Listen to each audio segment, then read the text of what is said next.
So welcome along to A Story to Tell with me, Richard Bovresen. This is mainly taken from my Radio Bath show every Thursday morning from 10 until 12. If you do like it, don't forget to subscribe, share it to others, and let everyone know all about Radio Bath.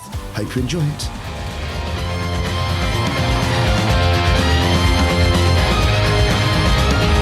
Morning, everybody. Hope you're having a good week. Felt very strange not being here last week. Gerald thankfully sat in for me, playing an interview all about AI. Now, I did speak to Ben, or I'll rephrase that. Ben, who is my regular AI expert, he spoke to me and he said, what was your AI person like? And I said, Ben, are you jealous? And he went, a little bit. So, Ben, you are still going to be my AI expert. Don't worry about that. I will still have you here every 3 months. We'll still talk about AI. It will be okay, Ben. Just saying it in my very soft voice. No idea why. Anyway, on my show today, I have the lovely Rick Tennant. He's sat opposite me right now, looking very splendid. And we're going to be chatting all about his journey from climbing Snowdon, even though he shouldn't have done, to running, hopefully, a children's football team, and many other things in between, like business and all that type of stuff as well. If you have any questions for Rick, then you can email studio@radiobath.com. There's a new one there, Drive Safe by Miles Smith and Niall Horan. So it's Richard Boveson here until midday today on A Story to Tell. Today I have sat opposite me the lovely Rick Tennant. Good morning, Rick. Hey, good morning, Richard. There you go. Microphones seem to be working absolutely fine. Fantastic. So therefore I'm going to blame Gerald for everything. I know he's listening next door as well. So Gerald, you are still to blame for everything, not only in this studio but in the world today. So there we go. How are you today? Yeah, pretty epic, I would say. Pretty epic. I love that. I listened a lot to what people say regarding their words. It's something which I love to think about, how people describe stuff. And epic is a really strong word. It's just, why wouldn't you be anything else? If you feel good, why not feel epic? Yeah, absolutely. It just takes you to the next level. Yeah, it's wonderful. And I think also I'd always take a moment just to be grateful for this opportunity. That's something I've taken a lot of time to... Yeah, just to be a bit more grateful when you have opportunities and moments, just to go, yeah, thanks, really appreciate this. Appreciate life, I think. Now, we're going to talk all about your story as we go on, but we definitely have a mutual contact, and that is when I did the socials, I looked at my photograph that I put on there, I thought, I'm happy with that photograph, and then I saw your one, I thought, I recognise that work, the lovely Darius. He's an amazing character, isn't he? He is. I interviewed him. He sat in that chair. I saw him only Tuesday. How is it? An event, yeah, he was doing some interviewing a teacher. It was for LinkedIn, local networking for LinkedIn. It was just absolutely brilliant. Saw some familiar faces, some new faces. Yeah, everybody's just really generally nice and friendly, and yeah, good connections. He's a lovely chap, and yeah, I loved the studio and the whole experience of getting the headshots done. I thought he does it very well. Yes, he does, doesn't he? And as I briefly mentioned before, I knew I needed a headshot, so I got one of my children to have a go at taking them. And when we got past about 600 shots and not a single one looked remotely decent, I thought I've got to find somebody proper to do it. And yeah, when I came across Darius, he just did it in about 12. Yep. Just pure class. Absolutely like pure class. It's almost like he knows what he's doing. Yeah, a bit, yes.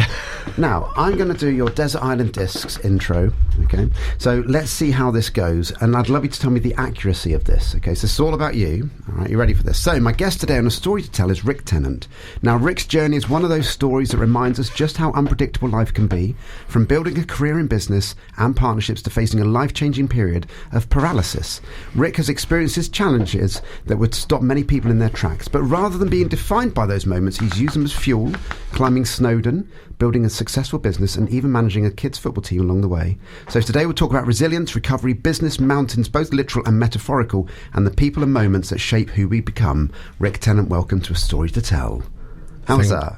That was fantastic, thank you. Is it weird having something written out like that about you? It is, yes. Unusual, but pleasant. Now, we're going to talk about what happened to your back and climbing Snowdon as we go forwards. But first of all, I've purposely not done a massive amount of stalking about you. I like to research a lot normally, but for today, I kind of wanted to find out myself as much as everybody else finding out. So tell us 2017 was a time when everything kind of changed for you, but kind of what happened in your life before that then? So, always been a massive people lover. I love the connectivity. I love the chemistry. Building tribes was something that really fascinated me from a really young age, and I'm again really grateful to say that some of the oldest members of my tribe are now approaching half a century old, myself included, and that support network, whatever you're going through in life, is just so precious. So that's that's something I've always been really passionate about and interested in. And then, I suppose from then, career-wise, plenty of a couple of decades in the corporate world, which was fun, from sort of, boots on the ground, small cog to medium cog to slightly bigger cog. So I've had a real sort of broad experience of what those worlds are like. Just trying to think what else there was. Some again, back to the all people orientated. Some time in a cocktail bar, that was interesting. So were you Tom Cruise? Well, it's funny you say that. So this cocktail bar that I worked in, you had to be able to make any one of 40 cocktails off the menu off the top of your head. Okay. Often, many of them were built differently. You had to build many of them at the same time, whilst using an extreme degree of accuracy, because you had to free pour the measures in. Do you know what I was going to ask about this? Because I was told recently, you have the little shot measurers. Yeah. In that a lot of bars miss out the top couple of millimetres, but actually that's an enormous amount of liquid over many, many cocktails. But you're saying you free poured it. We did free pour, and you had to free pour accurately, within an eighth of a shot tolerance, like a quarter shot, a half shot, a three-quarter shot and a shot, and so forth, up to 2 shots, because the various cocktails had varying degrees of different measures in them. And I won't lie, I got to the point where I would underpour, and I can say this now because I don't work there anymore, but I would underpour very slightly many of the customers, so that when one of my friends came up, I could give them a little bit more of a pour. Exclusive there. Outrageous. Can't believe you'd do that live on the radio. But interesting. I know, sorry. But that wasn't enough. So once I'd learned how to do all of that, and the 2 metre wide bit of bar I used to look after would be, 7 or 8 deep for 4 or 5 hours, constantly taking somebody's order, making somebody's drinks, whilst giving somebody their change back when cash was king. On top of that, I then learned how to flare, and not just how Tom Cruise does it. I mean, right. I learned how to use working flare, which is where you could throw things around while you're actually making stuff, and then we learned presentation flair as well, which was just pure showing off. Okay. Now, for those that aren't aware, Tom Cruise was in a film called Cocktail and used to throw the bottles all around. So that's where the link is. Before anybody's thinking you just look like Tom Cruise or anything like that. So that's the link there. I just realised there may be some listeners that have no idea what we're talking about regarding Tom Cruise. Like that. Now, another question for you then. As a barman, did you kind of deliberately ignore some people who were arrogant and saying, "Serve me next"? So do you know what? In the bit of area that I looked after, no, I didn't, 100% not. I would know exactly which order people arrived at in the bar to make sure that there was no upset people. And I think that was such a key skill, and many of us learned how to do that. Which nowadays, when you go into bars, the younger kids of today just haven't got a clue. Somebody will walk, you'd be stood there for 5 minutes, somebody else will walk up and they'll serve them first. And you think, well, hang on a minute, where's the... And we are British, and queuing is everything to us. 100%. So if they're not kind of doing that right, so it used to really annoy me as a young adult, and I'm stood at the bar, I'd be quite shy, and I'd literally be there, and then somebody said the trick of getting your money out back in cash days, but then I was then told by a barman, no, literally, if somebody's got their cash out waving it around, I ignore them completely. So I'm there going, but nobody's serving me. How do I get served? Yeah, I have to walk into one of those bars where you've got people who can look after you in the right way, and I just think you just rotate it. You just know who's next. You know who's been waiting.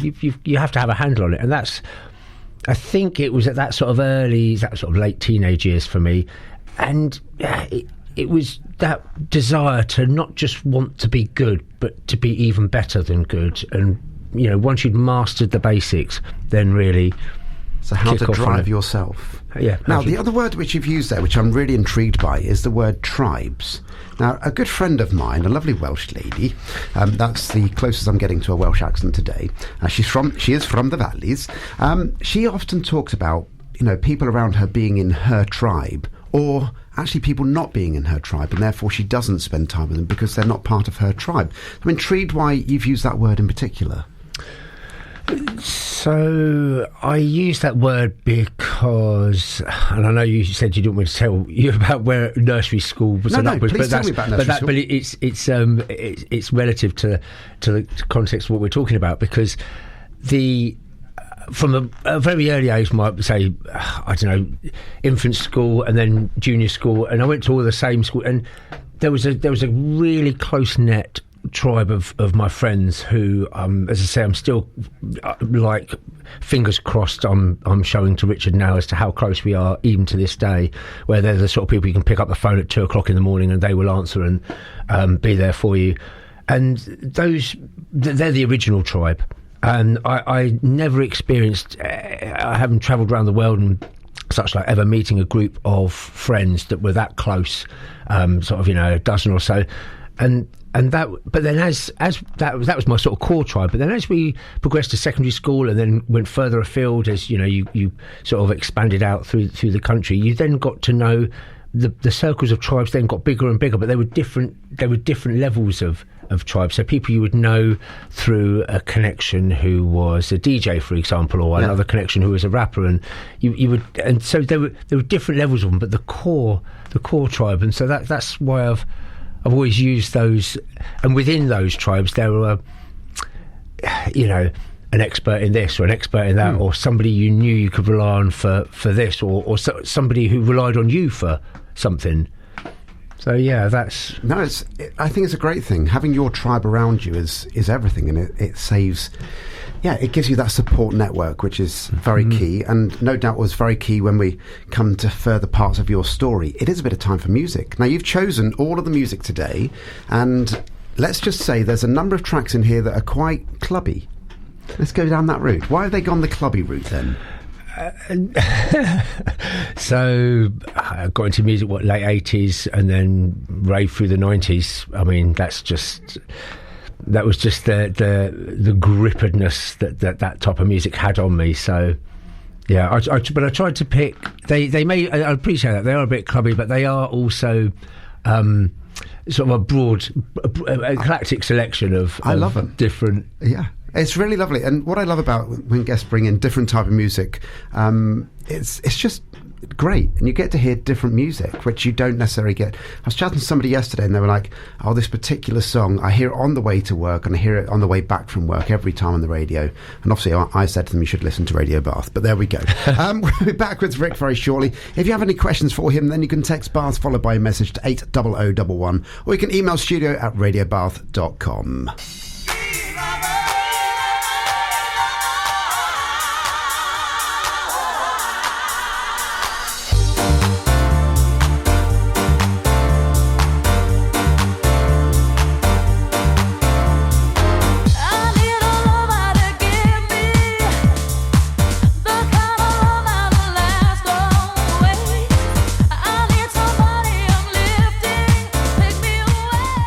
Richard Boveson here until midday today. On A Story to Tell, it's Rick Tennant. We're going to be talking all about his story as we go through the whole morning. Now, Rick, we have not only Darius, but we have another mutual friend as well, the lovely, another man called Richard O'Flaherty. So how do you know Richard then? So I met Richard through a networking event, and it's a very good pronunciation of his name there, Richard, because I couldn't get it. So for me, I just know him as Richard O. Richard O, which is fair enough. And I always kind of go, even though he's English, I believe, he lived in Holland for some time, and also South Africa as well. So it kind of has lots of different things that come to him regarding his culture. Yeah, and it's that's you hear that in the accent. Yeah. Yeah. Very much so. But he's a lovely chap. And ironically, he's having a dance lesson this afternoon. And coincidentally, he's also going to climb Snowdon with us this year. Is he? We're going to talk about Snowdon Yeah. a bit later on. That's right. Now, back in 2017, your life changed somewhat. How did it change? Well, I mean, it is quite ironic because I've only ever had two speeds in my life. One's been fast, the other's been full blast, and that's both been mentally and physically, which, you know, given the situation I'm in now. And yeah, back in 2017, just like millions of other people, I'd suffered a bit of lower back pain for about 6 months. And then one day I just bent down to pick up my 18-month-old daughter, and 10 minutes later I was paralysed from the waist down. I didn't know it at the time, but actually my body started shutting down. So the blood drained from the feet and the hands. They both went black to keep the core alive.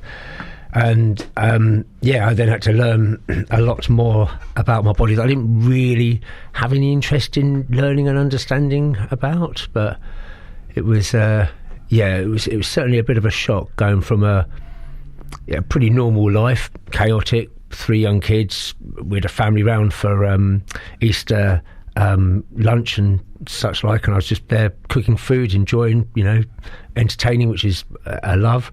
And then, some short time later, being carted off to hospital for however long. I did not have any idea. So the previous 6 months then, had you had many warning signs? And I'll tell you, I'll explain why I'm asking that in a minute. It was mostly sciatic pain. Right.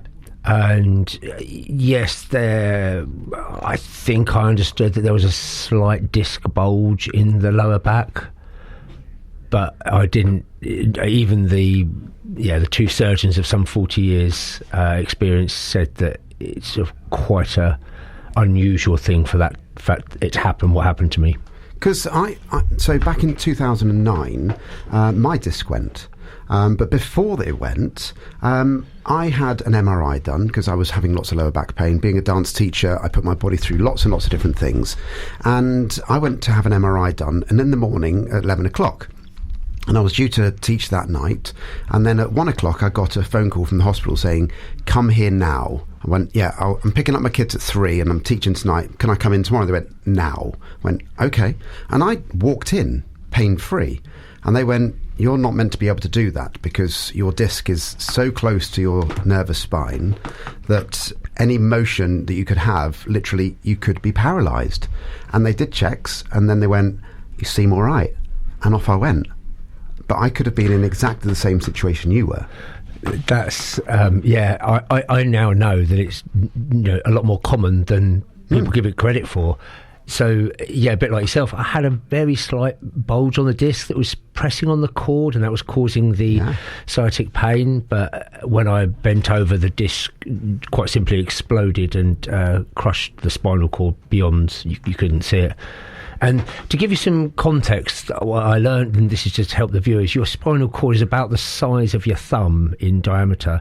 And I'm led to believe it's about as soft as toothpaste. Okay. Whereas your disc is about as soft as chewing gum. So there's not much in the density, but enough for it to go. Yeah. So you've bent over, your disc has exploded basically, and you're just, I'm guessing, lying on the floor. Yeah, I mean, I had absolutely no idea what had actually happened. All I knew was I just was slowly, as I said, my feet were going black, and there was lots of movement, sort of going from the feet up into the legs. And there was a point where it was, okay, we better phone for paramedics, I think. So you weren't immediately going, "I need to call the hospital"? No, just I'll be all right. Very much that British. Yeah, I'll be all right. I'll be fine. And did you try and stand up?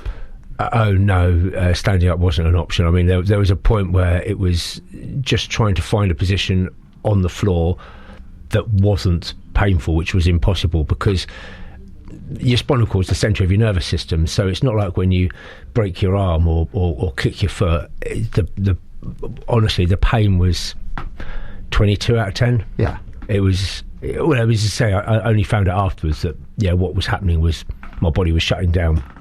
And you went. to keep me low. I mean, I didn't have as bad an injury as you did, but I do remember when my disc went. I remember trying to sleep overnight, and it was horrific. And I remember being kneeling on all fours like a baby, kind of rocking forwards and backwards to try and take some of the pressure away from my back, and just crying overnight all the time for about a week or so. And I wouldn't wish it on my worst enemy. But I didn't get paralysed, so I am lucky.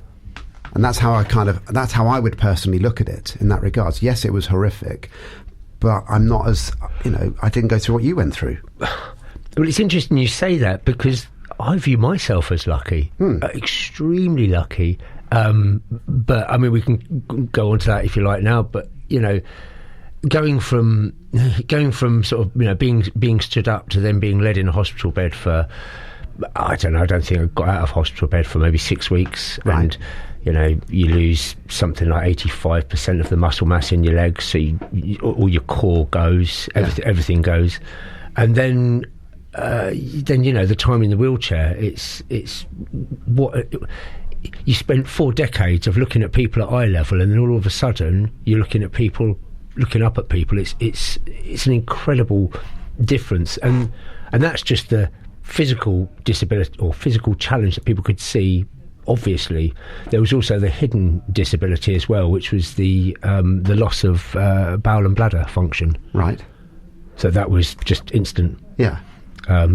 Which was, again, probably more frustrating than not being able to move, was actually not being able just to go to the toilet. Something we just take for granted. It's a luxury to go to the toilet type thing. Yeah. Going back to being in the hospital bed for 6 weeks, not only physically but mentally, how was that for you? Well, there's two sides to every coin. The hospital staff were just fantastic. I mean, they were like a family. I spent some time at the RUH. They were absolutely brilliant, and even the time at Salisbury was good. But it's like a prison. You're taken away from your family. You can't do anything. You can't do any of them. All of a sudden, your life is just so different, because you can't do anything that you had been doing for your entire life. Everything was just completely changed, and you were constantly surrounded by bleeps and blomps of the monitoring things going on, and there was very, very much routine. I can imagine, but you just felt like a prisoner because you just couldn't move. And you were there for 6 weeks. So what were they doing for that 6 weeks then? Oh, okay. So, no, I actually spent probably closer to 7.5 months in hospital. Oh, wow. But I was actually physically in bed for about 6 weeks, where I just couldn't get out of, just moving. I needed help in every way, going to the toilet or Can we talk about toilet on the way? Yeah, absolutely. Yeah. So, I mean, there was this absolutely lovely moment where I didn't know that I'd been to the toilet until I could smell it, and then I'd have to call the nurse, and she'd come in and she'd clean me up. And there's this nurse who came in. She was lovely, a real old school nurse, and she'd just come on a shift, and she was talking to me just like we're talking on the radio. Yeah, matter of fact. And she was cleaning me up, and then all of a sudden the bowels decided to let go again. Of course, I had absolutely no control over this whatsoever. Right while she was there, and she just carried on. No, it's okay, it's fine. Just matter of fact. And I realised quite quickly dignity had to be parked at the door, and you just had to put complete and utter faith and trust into all of these amazing healthcare professionals. It's just hats off to them, isn't it? 100%. They're just worth their weight in gold. They are there to look after all of us, which is amazing. So 7.5 months of, I'm guessing, rehab, or what were you how did you end up? So we both I went to there was a specialist unit in Salisbury where they looked after spinal patients, and every day we could get in the gym. We got in the gym, just did as much as I could, did as much as I could in bed. But what the challenge is, when you have neuropathical damage, they wear out very quickly. So if you, for example, I don't know, squeeze a ball for as long as you can, eventually your hand will get tired. Yeah. Well, imagine just being able to squeeze a ball very lightly once or twice, and that's it. Your hands got tired. Well, that was the same with the feet. I think probably one of the best examples I can give was I spent weeks trying to move my feet. I was trying to actually get my feet to move up or down, and I could feel it in my head, and I could really feel the movement, and I would do it over and over again. And of course, when I'd look down, there was no movement at all. And so it got to a point where I thought maybe I'm trying to do too much too soon. So I turned it down and focused on just the toe, and I did the same thing. Spent day and night, weeks and weeks, trying to just think the toe to move. And actually, eventually, I did get the toe just to move a little bit. And what was that feeling like when that happened? Absolutely euphoric. Just amazing that the power of the mind can actually get the body to do something it's not really supposed to do. Brilliant. It was wonderful. So, on that note, it's time for a bit more music. This is Pete Tong and the Heritage Orchestra, La Ritournelle. What's this track all about then? This is an awesome track. Just simply that? Just simply that, yeah. Just an awesome track. It's got, great memory. Back with Rick right after this.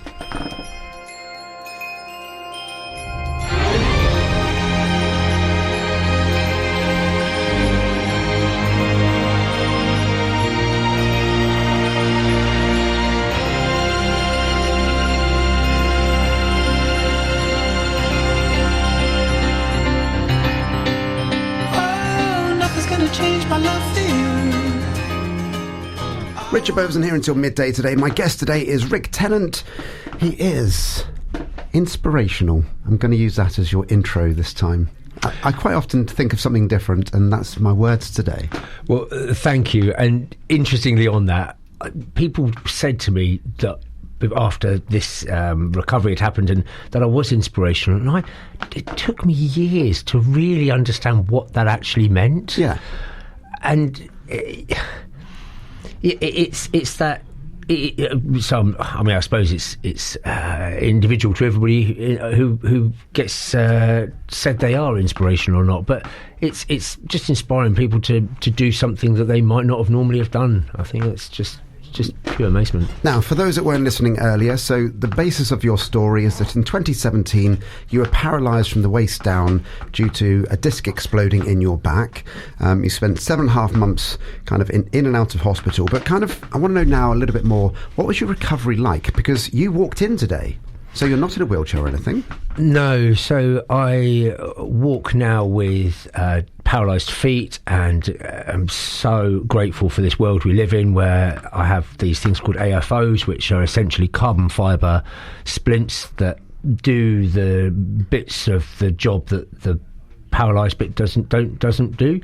And I must be on about my 20th set of those. There are a whole variety of, depending on how able you are to stand up, along with a knee brace, which is another story. So how much of your lower body now can you feel then? So it's pretty normal down to the knee, and then beyond the knee, the shin onwards, it's like being touched through a really thick jumper, and then that gets less so as it gets down to the feet. And then your feet are completely paralysed? There's a little bit of movement in the toe. In the toe, which was discussed earlier. Yeah. But completely non-functional. Yeah, so both feet don't. There's no movement there. There's no movement there. So your splints, effectively, that you have, kind of aid all of your walking that you can do. Yeah, 100%. The splints sort of do the job that your feet would normally do when you, because.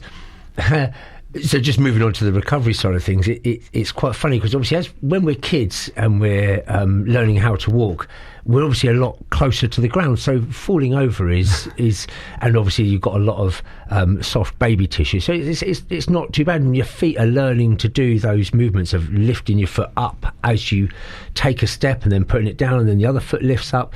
And so essentially the splints are learning exactly, or the splints do exactly that job.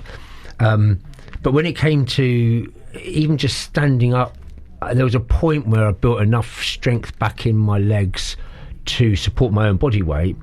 That there was a point where even though my hands were sort of either side of a worktop or a support, my upper half of my body was supporting my lower half of my body. I simply couldn't. I was trying to get my brain to to tell my hand to lift it off to try and stand on and it wouldn't allow me to do it. I just simply it didn't, because it knew that it was a long way down and a fall would be quite painful. So what was the experience like then, the first time that you were standing up by yourself? There wasn't. Yeah, that's interesting to say that. There wasn't really. Was there that moment? You see pictures, like I'm thinking of movies where people similar to yourself have had injuries and then they're kind of with the doctors and then they have that first moment of, I can do it. Do you know, interestingly, there really wasn't any time just like that, because it was such a slow progression going from, for example, walking in parallel bars. I had one of my best friends who was a scaffolder build me some parallel bars in my driveway so I could wheel my wheelchair up, get out, but I was using my upper half of my body to support the legs, but I was still practicing the motion with the hope that someday enough strength or enough neuropathical connection would come back that it was a really slow progress. And then, the next sort of stood up bit was with a Zimmer frame. And this, each stage went on for weeks or months at a time. I was going to say, 2017 was the original injury. When do you feel that you kind of got to where you are today, I suppose? How many years was that? It's still progressing today. Right. It really is still progressing today. I'm still... that's why I just talked briefly about the whole when we're kids and we learn how to walk, because... learning how to walk again when you're in your midlife with bits of the body that don't work, even now I'm constantly thinking of, if I just do that differently, that makes my step a little bit bigger. Or so the my walking gait is still constantly evolving now. And I suppose, where do you hope it will get to? 'Cause you have movement in one toe. Is there still kind of the hope that more will come back? Is that always the hope? The two amazing physios who helped me in the very early stage described those first, 6 to 12 months as a window of opportunity, and that's where you get the most recovery from. So probably now it's a bit of you hit a point where you plateau. Yeah. So I probably not is the answer to that question. I don't.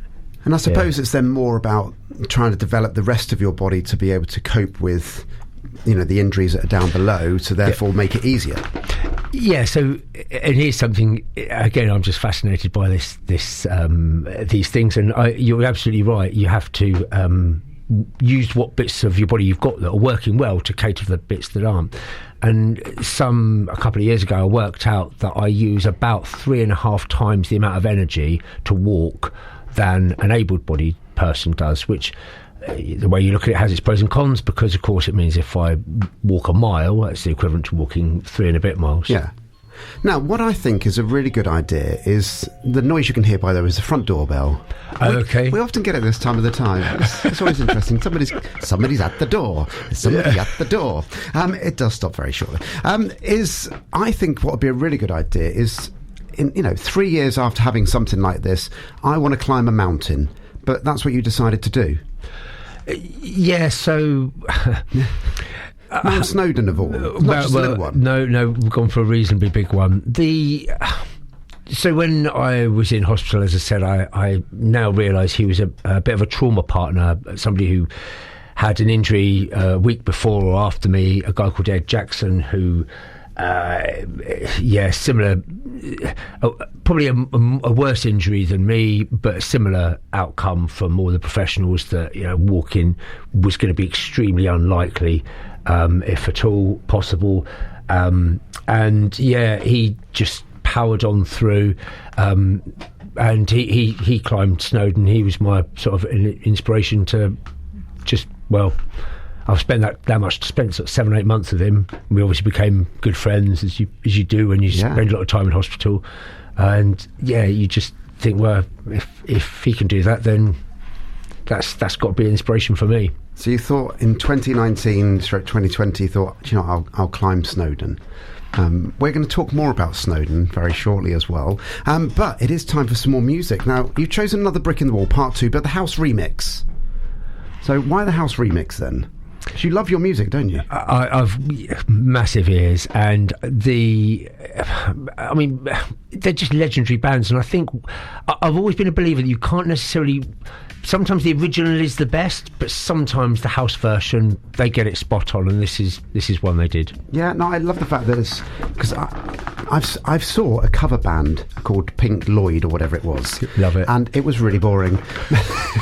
Until they played Another Brick in the Wall, I was like, I didn't really like it. It just went on forever. But I quite like this version, if I'm honest with you. So yeah. Any questions for Rick, then you can email studio@radiobath.com, or you can text Bath followed by your message to 80011. He's here until 12 o'clock today.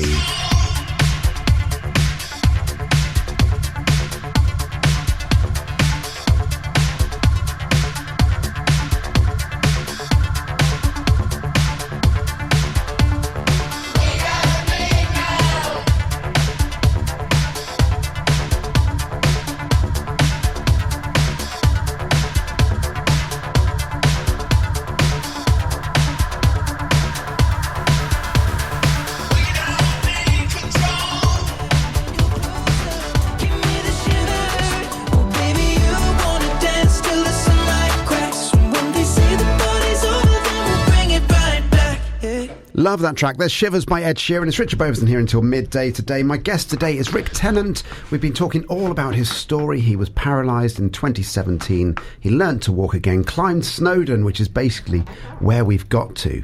We're going to bring up... in fact, before we do that, how was COVID for you? Because COVID for most people was pretty awful. And I've spoken more about COVID in the last few weeks than I have done for a couple of years, if I'm honest with you. It seems to be regurgitating a bit in my brain. Interestingly, I know people had some real challenging times with the pandemic and the lockdown, etc. For me and my family, we absolutely loved it. Just the fact that we got to spend more time together, which we hadn't had the opportunity to do so beforehand. We found walks and places that were on our doorstep that we didn't even know were there, and we'd lived there for 11 years. So it was okay. It was, yeah. I love the fact that we were told to go out for a walk every day, and I thought, I don't normally go out for a walk every day, but I made sure I went out for a walk every day with a family, which, again, you don't, now I'm thinking I'd love to go out for a walk every day. I'd love to have that time, excuse me.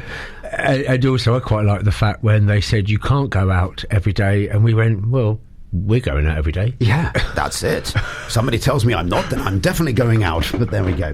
Now, part of what we didn't talk about in your recovery, and this is something which shines across, for meeting you for the first time today, is the resilience that you've shown, because it must have been tough, and it must have had times when you kind of go, I've had enough. Yeah, 100%. There were times when you just had to stop and take a back seat, but I think there was a couple of really... as I said at the beginning of the show, I've always been very high energy and life at either one or two speeds, either fast or full blast. And there was a couple of points when all the professionals were saying, walking is not going to, you might get something back, but walking is not going to happen. And there was another lovely moment when I'd manoeuvred myself onto one of the sofas when my family had come to visit, and one of my children jumped in my wheelchair and just disappeared. And it was like a switch in my head just went, no, there's no way, absolutely no way I'm having this. And that just fueled. And so I just went along with, okay, what can I do? And that's how I started thinking, not what I couldn't do. Let's think, what can I do? What can I do today? Okay, I can do that today. Right. What can I then do tomorrow? And then what can I then do the day after? And I really did throw absolutely everything at it. Like I said, I had to learn about the bits about my body which I had no interest in learning about. I had to learn how the bowel and bladder worked. No interest in that. I had to learn, how we actually walked and what would be possible, and it was knowledge is power. If once you learn, you go, okay, well that's possible, so let's just do that. And if I can just do that bit, then the next day I should be able to do a little bit more. But I think the overriding driving force was, as I said, 3 kids under three kids under 5 years old, and there was just no way that I was going to be in a wheelchair. How did you feel people's attitudes to you regarding you were upright before and then in a chair? How are people's attitudes? It's really incredible. Again, I feel really grateful to have lived both sides of sort of what's deemed as normal, being stood up, to being in a wheelchair, and then somewhere back in the middle, because people still, they don't look, they stare at the splints and the kind of swagger that now does make my teenage kids jealous of. But when I was in a wheelchair, the difference, because they took you out on a town trip, for example, to get used to what it was like, getting on and off of a bus. And even though everybody was really accommodating, you just had that feeling, and maybe it was just me, but you were a bit, we're slowing everybody down a bit, or we've just got to be a bit more accommodating for this person. And people are lovely with it. But yes, people either... Yeah, there's definitely a difference in how people perceive you, for sure, 100%. So what are you now like when you come up to somebody in a wheelchair? And what they're for, I suppose the question I'm trying to ask is, what should people that are upright do? I don't think there's any right or wrong, because some of the people I met in wheelchairs preferred that people stood up and talked down to them, whereas other people preferred they crouched down and got to their eye level. I now will always crouch down and ask, what do you prefer? Okay. Quite simply, because everybody's unique and individual. But I just think it shows, for me, it showed a level of a little bit more empathy if you got down on the level and just said... No, I love that question. What do you prefer? And then if they say crouch down. If they say stand up, you stand back up. And then everyone's happy. You know where you... Literally, terrible phrase there. You know where you stand. I'm so sorry about that. Pardon the pun. I love it. Terrible thing, isn't it? I want to go back to Snowdon very quickly. I want to know what the feeling was like when you got to the top. And could you see anything? Because quite often you can't see a thing. So our journey up Snowdon was every single kind of weather you can possibly imagine, from rain, sleet, snow, wind, fog, absolutely everything. And we went very prepared. I went with some incredible people who'd done it a few times before. We were so fortunate, because when we got to the top, the clouds cleared and we had the most amazing view. And it was fantastic. And you felt amazing because you got to the top.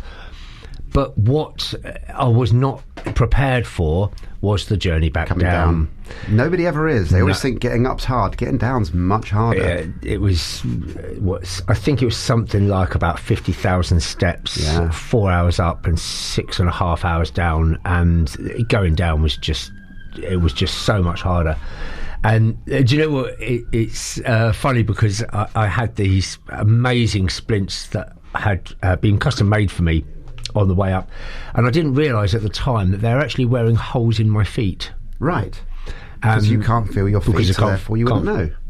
No, and I have the joy of, for example, at this moment in time, nappy-sized bandages on my feet, because I see this fantastic podiatrist who I've obviously built up a great relationship with, because I've seen her for 7 years or so, and she's still repairing those original wounds that were now 7 years old, which is just part and parcel. You don't realise. So you climbed Snowdon, and you then thought to yourself, do you know what, once isn't enough, why don't I do it again? So you're climbing Snowdon again? Yeah, so we're climbing Snowdon again, and it's a bit more of a poignant date, because this April the 18th, it's on the anniversary of mine and Ed's injury, and we had planned to go together, but I'm doing the climb to... Can I plug the... Absolutely, plug away. So the charity is Millimetres to Mountains, and Ed and his lovely wife Lois set up this charity to help people in our situations, so people with spinal cord injuries, and it's everything from the getting outdoors physically, the support mentally. And Ed supported me at the very beginning of where I had my window of opportunity, and so it's just the right thing to do, to pay to pay back into the world, which has helped you. So if people want to donate to that charity, is there an easy way to do that? Yeah, there's a GoFundMe page. There's a website called snowden26.com, and there's links there, and there's links all on my socials. Lovely. And I believe Richard's coming up on the mountain with you as well. Not me, Richard. Richard O'Flaherty, or Richard O, as you know. Richard O, yes, he's coming up with me, which I'm very much looking forward to. He's, lovely character. So how many of you are going up to Snowdon this time then? I expect there's going to be 25 of us. Wow, okay. All your tribe?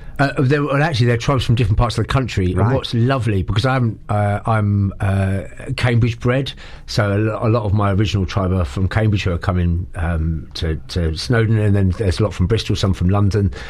But the lovely thing is, I know everybody, and there's a lot of people who don't know each other, but they're all, when they go on a climb together, they will be talking to each other and go, yeah, this guy's really cool, and they'll be going, yeah, this guy's really cool, and they're exactly the type of people you would want to spend hours walking up a mountain with, for sure. Beautiful. If you do want to donate, then I'll put the link in all of the socials that I do after this as well, so please do donate. I will be donating myself, just to let you know. Legend. It's time for a bit more music now. We're going David Bowie, Let's Dance again, not the original. This is the Nico Culture remix. Why this particular track?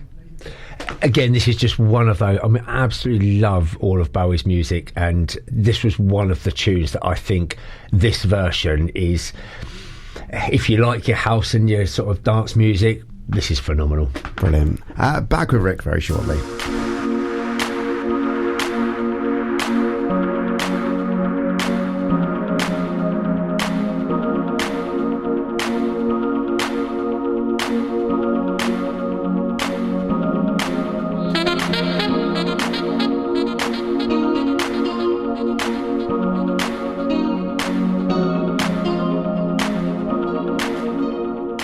Richard Boveson here until midday today. Charlotte is up as usual. We're talking to the lovely Rick Tennant today, all about your journey. We've got lots to get through in this next section. Okay, so we're going to try and fly through this. Now, off air, we've been talking about dancing. For those who aren't aware, I'm a dance teacher normally, and you love dancing.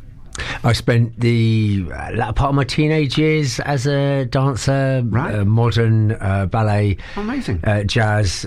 Absolutely loved it, and it's something that I now know that it puts your body in a good place for the rest of your life. It's just a phenomenal thing to do. So how do you feel about dancing now? It's challenging, I would say, provided there's something that I can either fall onto or use my hands to support myself. It's okay, but yeah, you kind of start dancing as in you get the rhythm, and then you only need to go just a little bit too far, and then you're gone. And then you're gone. Because I reckon people often joke about myself and my wife. My wife's a fabulous dancer as well. It sounds very strange. But people often joke about the fact that she's the one that makes me look good because I'm just standing still and doing what we call conducting dancing. Now, conducting dancing is whether you're dancing with a partner and you're just moving your arms around like a conductor and they're doing all the hard work as you stand still. I reckon you could do it. The conducting part? I reckon you could do our style of dancing. I would happily. I would give anything a go once. I mean, that's very different from the dancing I did originally, which would have been, catching the ladies or lifting them up, and that was obviously that's not possible now. But yeah, learning the routines is just fantastic. I reckon you could come along. I reckon you could have a go, and I reckon you'd love it. So we'll chat afterwards. Nice. Okay, but I genuinely think it'd be something brilliant for you, and it would be, again, inspirational for people to do. So yeah, Thanks. I'd love that. Now, the last year of your life, bringing it right up to date, has been a challenging one for you, hasn't it? So I love the way you described this a minute ago, and I would love you to describe it again as almost like Henry VIII beheaded and divorced and all of that type of stuff. So what was your description of your last year? Well, just the fact that I think any one of these things that happens to us in life, if any one of these things happens at any one time, it's a challenge where you need a bit of resilience for. But when you have all four happen in the same year, death, divorce, moving house and redundancy, that's considerably a lot more resilience to deal with all of that. So again, there's just through some of the strategies and techniques that I developed through the paralysis recovery, just sort of employed them into dealing with the last year. That's a tough year. Yeah. I remember when I got divorced the second time, I changed house, changed career, got divorced, met a new partner, and changed kind of the whole way of which I was living. And I found that there was some dark times, definitely, because it's tough. Yeah, there certainly were some dark times. I've got a much greater understanding of for example, why we do have suicidal thoughts. For example, it was certainly an eye opener. But again, I used the tribes as my support network because they were just gold. My favourite phrase regarding suicide, which I know we're going slightly deep here, is it's a permanent solution to a temporary problem. Yeah. It's kind of so whenever anybody's spoken to me about it, I've always used that phrase and said it's not the solution. No, and like with any type of grief, a great way I've heard it described is it's like putting a heavy stone in your pocket. You feel it to start with, but over time, as you get stronger, that weight gets lighter and lighter. Yeah, absolutely. Now, in the last year, with all of that going on, you've started a new company as well. Yes, so I've realised that a real passion of mine, I want to go some way to eliminating loneliness in kids. I have got a lot of experience in relationships, as I've talked about with the tribes that I've built, and have some real understanding. I've obviously got 3 teenagers myself, and so that's something I'm really quite passionate about, and that's the current direction that I feel I'm going in, where I can make a real difference to the world, to help these kids just understand how to have better relationships with themselves, their friends, their partners, and their devices. So how are you doing that then?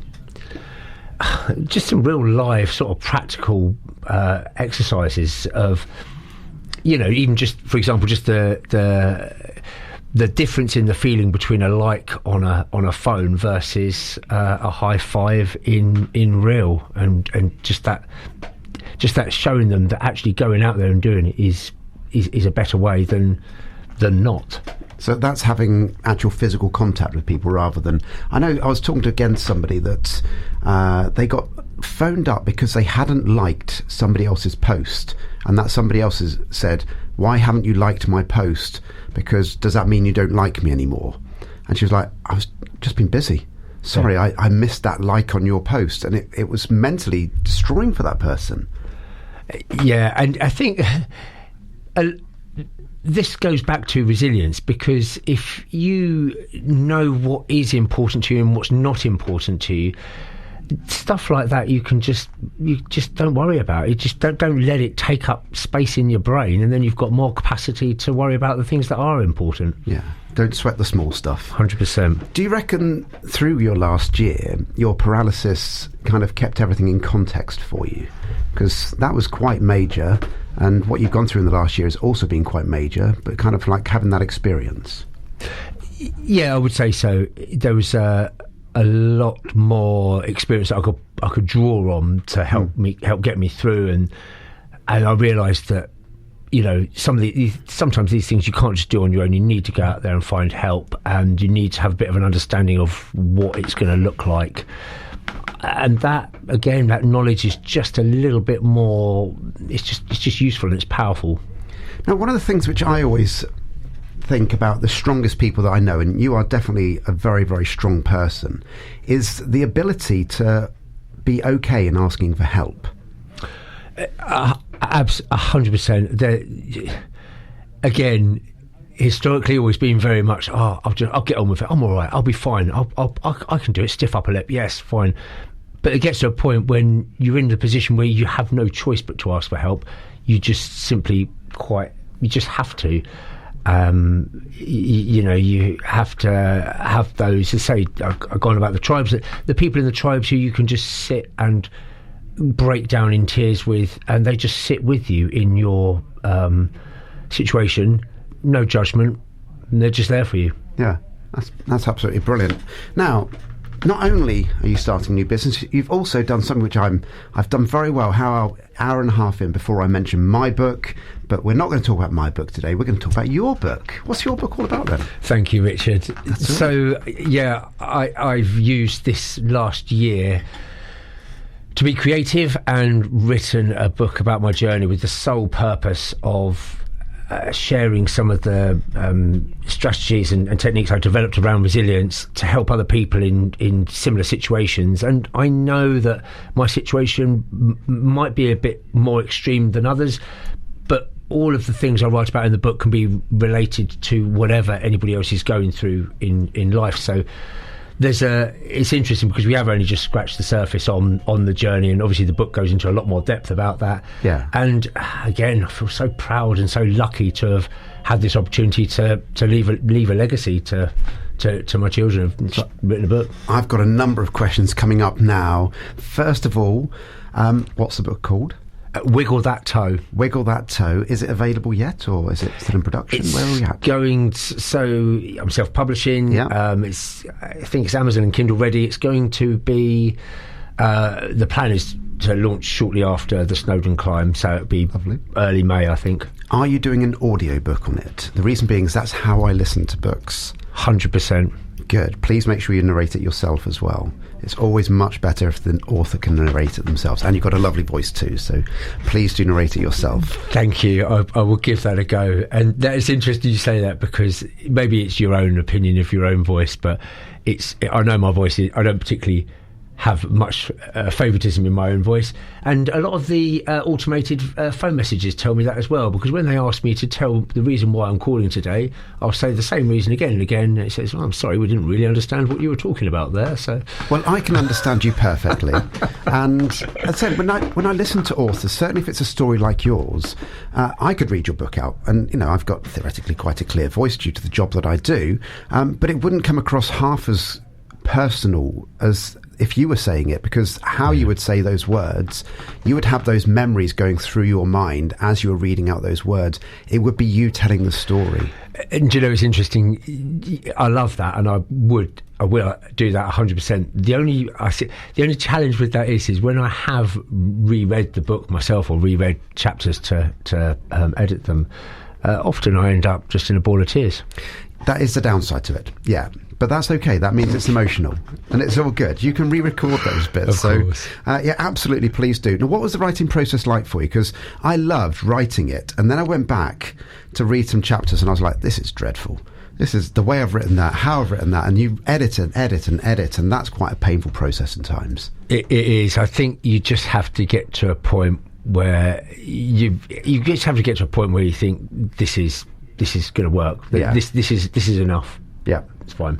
That will do. Now, last thing I want to say before we go on to the quick fire round is you manage a children's football team. Give them a plug.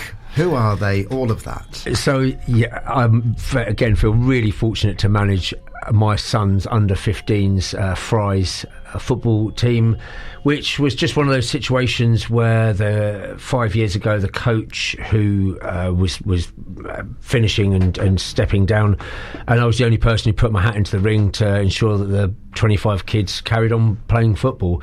And the thing to bear in mind is I still have zero interest in football. I don't follow a team.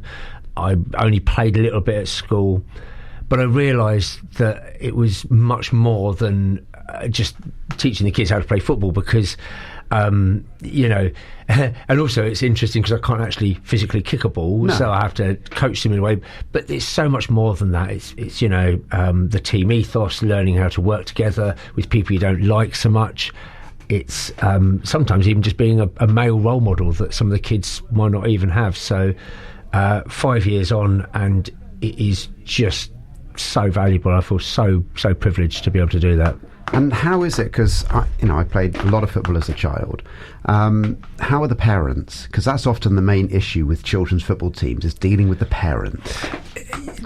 You're absolutely right. And interestingly enough, having been a walking paraplegic, I always wondered how I would stand up for myself being the coach and having to go over to parents, because we played in some of the rougher parts of Bristol, I would say, and it's I've just adapted it to use the words and just sort of, I've had to go up to hordes of parents and said, look, you've got two choices. You either turn the noise down or I take my team and we walk and we haven't got a game.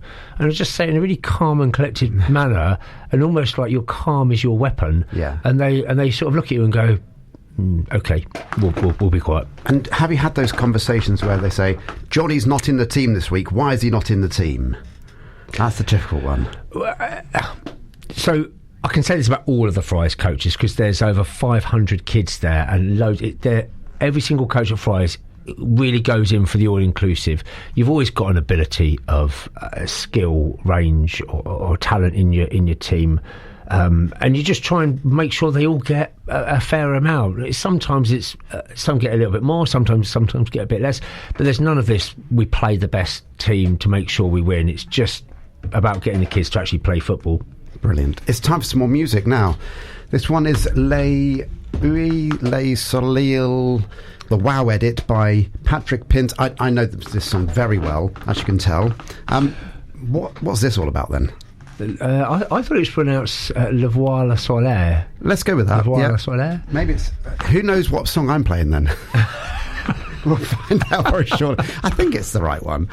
We'll figure out. But yeah, I think it's just come up different on the screen. That's all it is. Nice. We'll use that option rather than mine. What's this all about, though? Just, again, another one of those timeless tunes that no matter where you are listening to this, it will take you back to a place in a heartbeat. Yeah, brilliant. Back with a quick fire round with Rick right after this.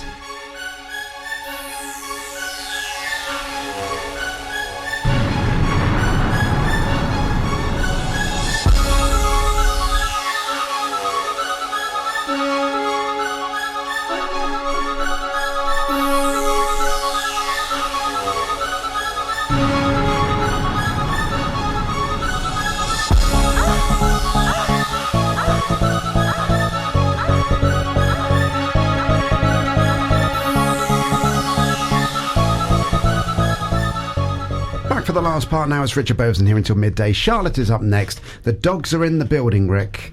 The dogs are in the building. Interesting. They are. That's Charlotte's dogs, by the way. I'm not calling Charlotte a dog. Let's move on swiftly. So, quick fire round time now. But before we do that, if anybody does want to donate to the Snowdon cause for you walking up Mount Snowdon, how could they do that again? So they can do that through one of the links on the website, which is just quite simply snowdon26.com. Lovely. Quick fire round then. So they start off relatively straightforward. They do get slightly deeper as it goes on. Okay. So first question, what's your favourite ice cream?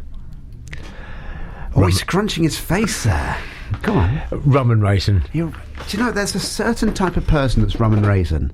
Yeah, lots of people are vanilla, but rum and raisin, it doesn't happen very often. But why rum and raisin then? It's just purely the taste and the texture. Love the raisins in it. Fair enough. I can think of literally nothing worse than rum and raisin ice cream. It's just, I think it's the raisins. I'm not a fan of raisins. I like grapes. Well, I like liquid grapes, also known as wine. But raisins and ice cream, it's going to ruin both for me. Anyway, maybe it's not about me. Are you tidy or messy? Tidy. You are a tidy person. Why are you a tidy person then? I always have been. Just believer in, tidy environment, tidy mind. Fair enough. Now, I did ask you this one off air, whether this was appropriate to ask. So before anybody says, why have you asked this question, then I have clarified this one's okay. Love or hate roller coasters? Both. So, as a teenager growing up, I absolutely loved roller coasters. Get on them, no fear, absolutely brilliant. Marvelous. Then, post injury, again, one of the lovely things they do is they give you a Ride Plus card when you go to the theme parks. The downside to that is that I could only take myself and my 3 kids. I couldn't pass it to somebody else to take them on, so I had to go on every single ride all the time with my kids. Now, when you're a bit older, you have that kind of, you're sitting there just before it's about to take off and you're thinking, I wonder when they did the last checks. Did they tighten that bolt there? What's that noise there? And then before you know it, whoosh, off you go. You're off. Yeah. Yeah. So it's still okay you going on roller coasters, though? Yeah, 100%. Yeah. Because I always have that moment of sitting there. I'm thinking of Nemesis at Alton Towers, for instance, and you're sitting there and just I'm wiggling in my seat, just that nervous energy of what have I let myself in for? There's no escape now. Yeah. I still love it. I haven't been to a roller coaster for a while. However, my youngest daughter, who's 10 now, has just gone past 1 meter 40. Therefore, she can go on all of the big rides now. So this year is her year for roller coasters, and I'll drag my other children along as well. Right, most important question: do you hang your toilet roll over the top or behind the back? Is it like a waterfall or like a mullet round the back? You're now thinking about your toilet.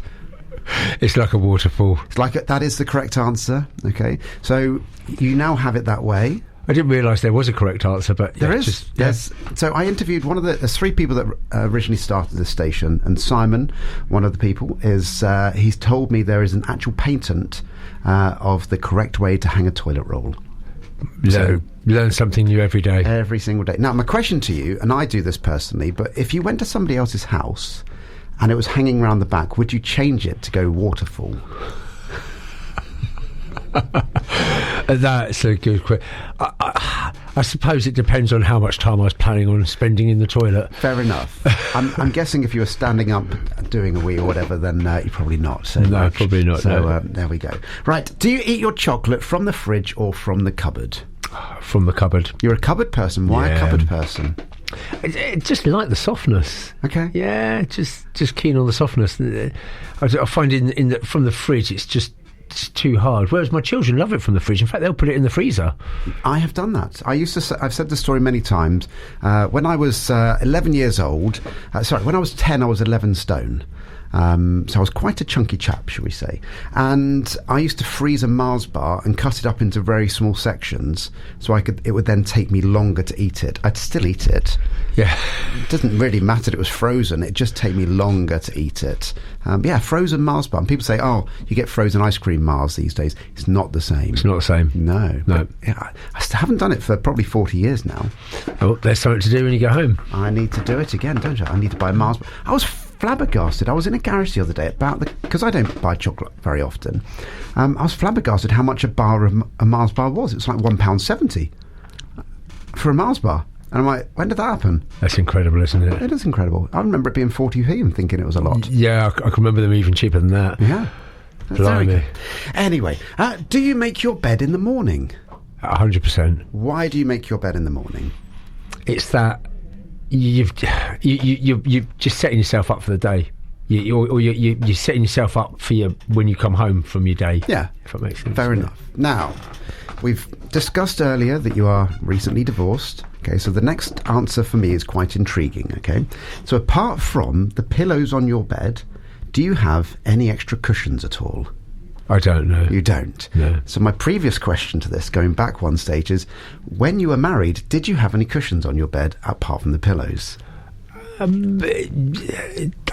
Yes, sometimes. Yeah. There we go. It's just proving my point here, you see. It's definitely... I'm not saying it's a female thing, but I might be saying it's a female thing. We have 6 cushions on our bed. So, right. And my wife the other day irritated the living daylights out of me because she just chucked all the cushions randomly on the bed. I don't agree them there. I want them off because they just go on the side every night and go back on the bed. And they do look pretty, I get that. But she just chucked them on willy-nilly. I couldn't have that. They have to be in a certain order, in a certain way. She's like, and I think she just does it to annoy me now, which is fair enough. I do it to annoy me as well. What is your favourite breakfast? Hands down, full English. You're a full English person, okay. Yeah. Are you going the whole hog, literally? The whole hog, yeah. The whole hog. And Danny Baker question time, red or brown sauce? Do you know, it depends on the day. Sometimes red, sometimes brown. Okay. If it's a bacon roll, brown it's just nice to mix it up, like the variety. You could even have both. Yeah, that's been known to happen. Yeah. Quite often for my dinners, I would have 3 or 4 different sauces to create different flavours on all of it. I'm vegetarian myself, and I like to generate different flavours, you see. So it's interesting. That's kind of how I do it. It's quite often spicy. I wish I could help my son understand that a condiment is not part of the meal. It's a bit. Yeah. Mountains of stuff on there. It's an extra bit. Right. What is, if you had to do it, what would be your go-to karaoke song? That's a great question. Bearing in mind, I think if I ever did karaoke, everybody would leave because I think I have the worst karaoke voice ever. It would have to be something like Elton John's "I'm Still Standing." Okay. All right. How would that go? I wouldn't even attempt it on the radio. You want to have some listeners left, don't you? I won't even go there. Do you know what? I've asked this question for a number of years, and I needless to say, I've done that a number of times as well. And the very first person I remember, Mary. She's a camera person, and she was working on Death in Paradise in the Caribbean when I interviewed her. Nice. And she started singing, and I just sat there going, "Oh, what do I do now?" I didn't know what to do. But he actually sang like for 2 verses of it, and I was It's always more difficult if I'm interviewing a singer because they feel pressure then to sing and sing properly. But yeah, for most people, they're quite happy. They do the answer you did. Yeah, but I mean, if you love karaoke and you've got a song that you do on a regular basis, then it's going to be Walk in the Park, isn't it? Just roll it off the tongue. Yeah, I've got the song going in my head now. I kind of want to play it next, but we're not going to play it. But favourite TV programme or film? Oh, that's another good question. Probably, it's old school, isn't it? Favourite film would be Back to the Future. You're a Back to the Future person. Do you get I love Back to the Futures, all of them. I quite often get on my timeline on the Book of Faces all of the kind of extra bits that they do, the things you don't notice in Back to the Future, all the quirks and stuff. Yeah. I love it. Yeah.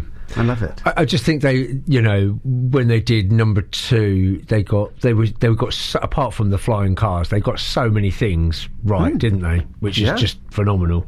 Yeah. I think that was 86, 87. Yeah, just amazing. Long time ago they did it. They're brilliant films. Why those films? Why do you like them so much? All of those films. I think it's the originality, or not the original. It's the how well it's done.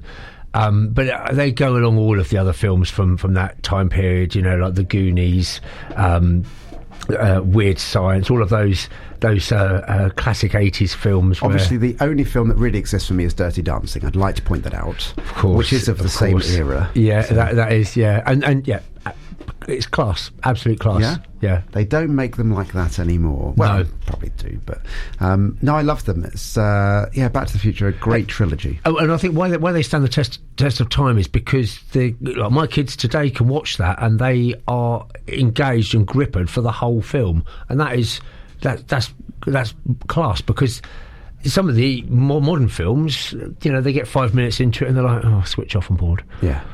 Yeah, no, I'm taking my daughter through those films at the moment. She's seen the first one, I think. So, yeah, all good. 2 questions to go for you then, Rick. If you came back in your next life as an animal, which one would you be and why? That's another good question. It's almost like I've done it before. It is, yes. If I had to come back as an animal, I think I'd want to come back as a bird. Bird is a very popular answer. Yeah. Any particular type of bird? I suppose one that has a reasonable length of life, and the reason why, just to be able to fly freely. I think that's just what joy that would be. One of my favourite answers is the second guest I ever had on here was an author. He was lovely, and he said, he was from somewhere. He said, I'd like to be a seagull. I went, why a seagull? And he went, I can fly around and poop on people. I thought you were going to say you fly around and nick people's chips. Well, that too, but it was more about that he could poo on people. But there Brilliant. We go. Bird. Just imagine that flying across, soaring in the wind, and all of that. And your last question, Rick Tennant, is: where is your happy place?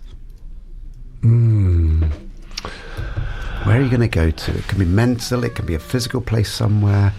Anywhere you like. I think my happy place is surrounded by friends, a party environment, or your tribe. The tribe and network environment. I mean, as I said, we've got a few special birthdays coming up this year for my year group, which some are organised, and we'll be going. So that's just priceless. Being around those people that would be a happy place. Well, happy birthday for later this year. Good luck when you go up Snowdon. I'm sure you'll smash it. You'll be brilliant. And thank you for your time today. Hope you've enjoyed it. I've had an absolutely wonderful time, and thank you for having me on. It's been really relaxed, really easy, and loved every second. Thank you. It's been grand. If you've missed any of this conversation, it will be available as a podcast, hopefully later on this evening. Type in Radio Bath to any podcast provider. I'm back next week. Lots going on next week, so it'll be a full show coming up next week for you. We're going to play out a bit of Blue Monday. It's that time. Have a great week. Charlotte is up next, and I'll see you next Thursday between 10 and 12.